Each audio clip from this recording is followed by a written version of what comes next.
nunca brinque com palavras. Uma senhora um dia estava muito estressada com a filha porque negou cozinhar. Disse: eu te digo a verdade, quando você casar no teu casamento, só haverá sofrimento, que nunca vai estar bem na vida.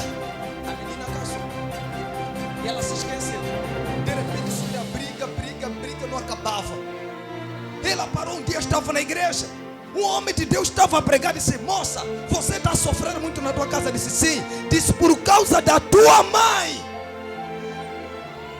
Quando você era menina, ela liberou uma palavra que quando você casar, nunca vai estar bem e nunca vai desfrutar alegria no teu casamento. Aquela palavra que ela jogou no passado, ela está te perseguir até no teu casamento, e ela está no teu casamento. I prophesy, toda palavra negativa está sendo cancelada na tua vida, está sendo quebrada.